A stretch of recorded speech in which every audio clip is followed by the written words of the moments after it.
Hello friend, आशा करता हूँ आप सभी अच्छे होंगे। एब्सोल्यूट एनालिसिस चैनल में आप लोग का स्वागत है फ्रेंड। तो आज हम लोग डिस्कस करने जा रहे हैं मिड कैप में बड़ा मुकाबला। कौन से दो बेस्ट जो मिड कैप कैटेगरी का फंड है जो जिसमें मतलब जबरदस्त आप बोल सकते हो कि एक तरीका का टक्कर है, जो अपने इन्वेस्टर को लॉन्ग टर्म में बहुत अच्छा इन्वेस्टमेंट पे रिटर्न निकाल करके दे सकता है। तो इसके दो कैटेगरी में फ्रेंड मैं लेकर के आया हूँ आज डेटा इन जिसको डिस्कस करने जा रहे हैं। पहले है Invesco India mid cap fund, जो 2007 में शुरू हुआ था, और इसी टाइम शुरू हुआ था एडलवाइज मिड कैप फंड, जो भी 2007 में शुरू हुआ था। तो अगर आप कंपैरिजन देखोगे Invesco India mid cap fund versus Edelweiss mid cap fund, तो ये दोनों का हम लोग देख सकते हैं, डेटा स्क्रीन पे दिख रहा है। इन्वेस्को इंडिया का अगर आप देखोगे तो 13,716 करोड़ रुपए का क्या है एयूएम है, जबकि एडलवाइज का 1,748 करोड़ का है। मतलब Invesco India mid cap fund 10 गुना, इस 10 गुना तो नहीं बोल सकते, लगभग 7 से 8 गुना बड़ा फंड है फ्रेंड। अगर इसका एक्सपेंस रेशियो देखोगे तो 0.48% है, और एडलवाइज का एक्सपेंस रेशियो है 0.41% है। मतलब Invesco India mid cap fund में थोड़ा सा आपका कॉस्टली हो सकता है compare to Edelweiss mid cap fund. अगर अगर आप देखोगे, अगर आप रिटर्न अगर 1 साल के अंदर अगर सेल करके निकलना चाहते हो, इससे प्रॉफिट बुक करना चाहते हो, तो 1 साल में दोनों फंड क्या 1% का आपको एग्जिट लोड देता है। मतलब आप बोल सकते हो कि इन्वेस्को इंडिया आपको ज़्यादा टाइम देता है। मतलब इसमें इस कैटेगरी में अगर एडलवाइज है वो अच्छा है, क्योंकि 90 दिनों में ही आप फंड को बेच करके निकल सकते हो, और आपको 1% एग्जिट लोड देना पड़ेगा। ठीक है, तो जल्दी एग्जिट करना है तो एडलवाइज में जा सकते हो। अगर 1 साल का आपका नजरिया है, अगर 1 साल तक आप होल्ड करके रखे हो, तो 365 दिन के अंदर सेल करते हो तो 1% का एग्जिट लोड देना पड़ेगा आपको Invesco India mid cap fund में। और फंड मैनेजर का अगर देखोगे, तुलना करोगे, अगर देखोगे डेटा को, तो आदित्य खेमका जो है Invesco India mid cap fund को मैनेज कर रहे हैं 2023 से। ठीक है फ्रेंड, और जबकि जो एडलवाइज मिड कैप फंड है, इसको दो फंड मैनेजर मैनेज करते हैं। पहले है द्विदीप भट्टाचार्य, जो एडलवाइज मिड कैप फंड को 2021 से मैनेज कर रहे हैं, जबकि ध्रुव भाटिया है वो 2024 से मैनेज कर रहा है। तो दोनों ये देखोगे, दोनों टीम जो है मजबूत है। और वर्तमान में अगर देखोगे तो एडलवाइज थोड़ा सा अपना परफॉर्मेंस अच्छा बनाए हुए compare to Invesco India mid cap fund में। दोनों फंड मैनेजर जो है, दोनों फंड के फंड मैनेजर अनुभवी हैं, और फंड को रिकॉर्ड ट्रैक करके अच्छे रिकॉर्ड रखते हैं और अच्छे रिटर्न देते हैं। लेकिन बेहतर कंटिन्यूटी के चलते एडलवाइज में थोड़ा सा हल्का बढ़ाते हैं। ये भी बोल सकते हो कि यहाँ पे दो दो लोग फंड मैनेज करते हैं, वो भी एक कारण हो सकता है कि फंड को अच्छा टाइम देते होंगे, अच्छे तरीके से मार्केट को एनालिसिस करते होंगे, इसीलिए फंड में आपको ज़्यादा रिटर्न मिलने का चांसेस है फ्रेंड।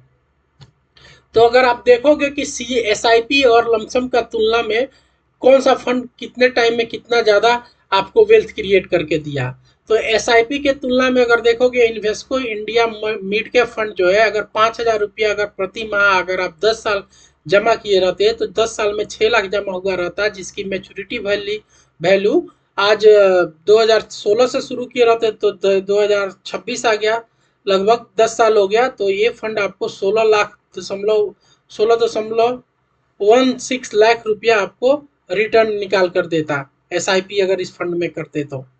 अगर लमसम अगर इन्वेस्टमेंट किए रहते 1 लाख पहले, 1 लाख रुपया एक साथ ही अगर 10 साल पहले जमा कर दिए रहते, तो अभी उसका मैच्योरिटी वैल्यू 6.09 लाख रुपया हो जाता।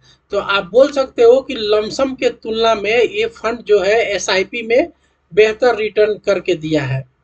लेकिन अगर आप देखोगे कि वहां पे आपको 6 लाख रुपया दिए लगाए हैं 10 सालों में, यहाँ पे 1 साल एक बार में ही 1 लाख रुपया जमा कर दिए थे, जो 10 सालों के बाद 6 लाख हुआ है। तो लमसम में हल्का बढ़त है कंपेयर टू SIP में, SIP के तुलना में। तो अब ऑब्वियसली हम लोग देखते हैं जनरली भी, अगर आप एसआईपी करते हो किसी फंड में और एक बार आप बार लमसम डाल देते हो, तो जब 5 साल 10 साल के बाद रिटर्न का जब टाइम आता है, जब देखते हो, तो लमसम वाला बेस्ट रिटर्न निकाल करके देता है। मतलब लगभग ज़्यादा ज़्यादा पैसा निकाल के लमसम वाले फंड जरूर देते हैं। वहीं आप एडलवाइज में अगर कंपेयर करते हो तो 5,000 प्रति माह की मतलब अगर आपकी एसआईपी कटती तो 10 साल में 6 लाख जमा होता और वो 15.16 लाख रुपया आपको मेच्योरिटी वैल्यू पे 10 साल के बाद देता। और अगर एक समय वन मुश्त अगर उसमें डाल दिए रहते 1 लाख रुपया, तो 10 सालों में ये मेच्योरिटी के वैल्यू 5.93 लाख रुपया हो जाता। तो अच्छा प्रदर्शन है, लेकिन इन्वेस्को से थोड़ा कम है। तो आप बोल सकते हो दोनों के कंपैरिजन से ये निष्कर्ष निकाल सकते हो कि एसआईपी हो या लमसम, दोनों Invesco India mid cap fund ने बेहतर रिटर्न दिया है। तो ये दोनों फंड में आप बोल सकते हो कि Invesco India mid cap fund जबरदस्त रिटर्न दिया है compare to Edelweiss mid cap fund friend. Rolling return का अगर 10 साल का तुलना करते हो तो 10 साल की तुलना में हमको रिटर्न का स्तर जो मिला हुआ है, तो 20% से अधिक रिटर्न कितने बार हुआ है। तो Invesco India mid cap fund जो है वो 66.34% आपको ज़्यादा रिटर्न दिया है, जबकि एडलवाइज मिड कैप फंड जो है 68.65% दिया है। तो अगर आप 20% से अधिक कितने बार रिटर्न मिला है, इसमें अगर रोलिंग रिटर्न का तुलना कर रहे हैं, तो एडलवाइज जो है वो बेहतर परफॉर्म किया है। 10 से 20% कितने बार हुआ है, तो यहाँ पे अगर देखोगे Invesco India mid cap fund 33.66 time से 10 से 20% का रिटर्न दिया है। लेकिन एडलवाइज भी सिमिलर काइंड ऑफ ही दिया है। ठीक है, न्यूनतम रोलिंग रिटर्न देखोगे तो 16.38% है Invesco India mid cap fund का, और एडलवाइज का भी लमसम थोड़ा सा ज़्यादा है, 16.86% है। तो ये आपका रोलिंग रिटर्न है फ्रेंड। तो ये आप देख सकते हो कि ये सारे रोलिंग रिटर्न के तुलना अगर करोगे तो एडलवाइज बेहतर परफॉर्म किया है compare to Invesco India mid cap fund. तो ये आप देख सकते हो कि दोनों फंड बेहतरीन प्रदर्शन करते हैं, लेकिन एडलवाइज मिड कैप फंड जो है थोड़ी बेहतर निरंतरता, आप बोल सकते हो कि कंसिस्टेंसी दिखाता है। ठीक है फ्रेंड, तो ये हमारा रोलिंग रिटर्न का तुलना था। अगर कैगर का रिटर्न अगर आप डिस्कस करते हो तो दोनों का कैगर आप देख सकते हो 10 साल में 19.93 का इन्वेस्ट रिटर्न दिया Invesco India mid cap fund, जबकि एडलवाइज 19.43% है। 5 साल में भी 20.71% दिया है, जबकि एडलवाइज 19.61% दिया है। 3 साल में भी इन्वेस्को इंडिया ज़्यादा परफॉर्म किया है, 25% का रिटर्न दिया है। एक साल में 11.51%, 11.5%, जबकि एडलवाइज आपको 10.57 का रिटर्न दिया है। तो आप ये भी कि सारे डेटा का कंपैरिजन में अगर आप कंपेयर करते हो, तो कैगर के पॉइंट ऑफ व्यू से इन्वेस्को इंडिया जो है वो थोड़ा बेहतर है। तो आप लोग देख सकते हो, निष्कर्ष निकाल सकते हो, डेटा को क्या कर सकते हो, एनालिसिस कर सकते हो फ्रेंड। अपसाइड डाउनसाइड कैप्चर के रिस्क रेशियो में देख सकते हो इन्वेस्को इंडिया हमेशा बीट किया है compare to Edelweiss mid cap fund के कंपेयर में। रिस्क रेशियो की तुलना में अगर हम देखें तो Invesco India mid cap fund जो है फ्रेंड, ये आपको 5.95% जो है 5.95% ज़्यादा अल्फा निकाल करके दिया है, जबकि एडलवाइज 4.46% दिया है। लगभग 1% ज़्यादा आपको alpha Invesco India mid cap fund में आपको निकाल करके दिया है। बीटा भी देखोगे तो बीटा भी आपका ज़्यादा है, 1.02% है Invesco India mid cap fund का, जबकि एडलवाइज का आपका क्या बोल सकते हो बीटा 0.95% है। तो इन्वेस्को इंडिया का अल्फा थोड़ा बेहतर है, इन्वेस्को इंडिया का बीटा भी अधिक है, यानी उतार चढ़ाव भी ज़्यादा रहता है। तो जहाँ पे रिस्क रहता है फ्रेंड, वहीं से भी आपको रिटर्न्स में मिलते हैं। Invesco India mid cap fund जो है बहुत वोलेटिलिटी रहता है। ठीक है फ्रेंड, इसीलिए आपको बोल सकते हो कि इसमें रिटर्न भी थोड़ा ज़्यादा मिला है। अगर इसका स्पेयर रेशियो देखोगे तो इन्वेस्को इंडिया मिड कैप का आपका 1.01% है, जबकि एडलवाइज मिड कैप का 0.98% है। तो दोनों फंड का रेशियो है ये मजबूत है। इन्वेस्को इंडिया जो है थोड़ा बेहतर क्या किया है, परफॉर्मेंस किया है। उसी तरह अगर पोर्टफोलियो स्ट्रक्चर वैल्यूएशन और एसेट एलोकेशन की तुलना अगर करेंगे फ्रेंड, तो आप देख सकते हो कि पोर्टफोलियो स्ट्रक्चर वैल्यूएशन की तुलना में Invesco India mid cap fund में 44 स्टॉक है, जबकि एडलवाइज में 92 है। टॉप होल्डिंग 47.29% है, जबकि एडलवाइज में 22.44% है। तो आप लोग यहाँ से P ratio, cash holding, turn over ratio सब देख सकते हैं। ठीक है फ्रेंड, यहाँ से आप देख सकते हैं कि लार्ज कैप में कितना एलोकेशन इस दोनों फंड ने किया है और किस किस सेक्टर में जाकर के इनका इन्वेस्टमेंट किया है। फाइनेंशियल में, सर्विसेज में, हेल्थ केयर, कंस्ट्रक्शन और कैपिटल गुड्स में Invesco India mid cap fund ने ज़्यादा इन्वेस्टमेंट किया है।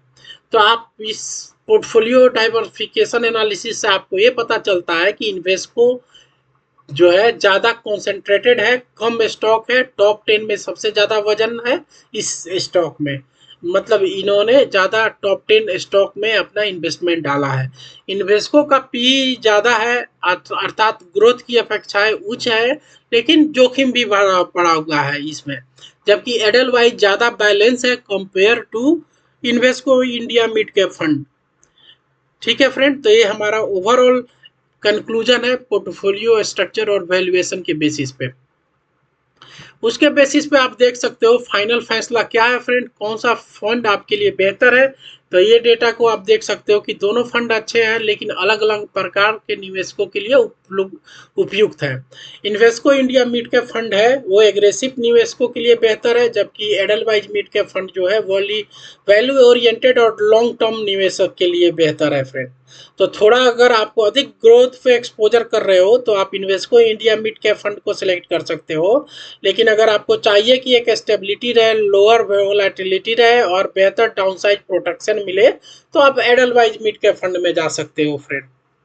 ओके फ्रेंड, तो ये हमारा आज का टोटल एनालिसिस रहा फ्रेंड। ये दोनों मिड कैप जो फंड है, ये दोनों फंड में कौन बेस्ट है, ये आप अपना डेटा एनालिसिस करके, हमने जो डेटा दिया उसको आप लोग डिस्कस करके, ठीक है फ्रेंड, अपना एक पोर्टफोलियो बना सकते हो और अपने फिनेंशियल कंसल्टेंट का हेल्प करके एक अपना लॉन्ग टर्म में एक अच्छा कैगर निकालने वाला पोर्टफोलियो डिजाइन कर सकते हो फ्रेंड। तो फ्रेंड, वीडियो को मैं यहीं पे वाइंड अप करता हूँ और फिर आपको एक नए वीडियो के साथ नेक्स्ट वीडियो में मिलता हूँ, नए टॉपिक के साथ नेक्स्ट वीडियो में मिलता हूँ। वीडियो कहीं पे वाइंड अप करता हूँ। अगर हमारा वीडियो अच्छा लगता है तो फ्रेंड हमारे चैनल को लाइक सब्सक्राइब कर सकते हैं और हम लोग फिर मिलते हैं न्यू वीडियो के साथ फ्रेंड। अपने दोस्त लोगों के साथ ये वीडियो का लिंक शेयर कर सकते हैं ताकि उनकी इन्वेस्टिंग जर्नी स्टार्ट हो फ्रेंड। जय हिंद।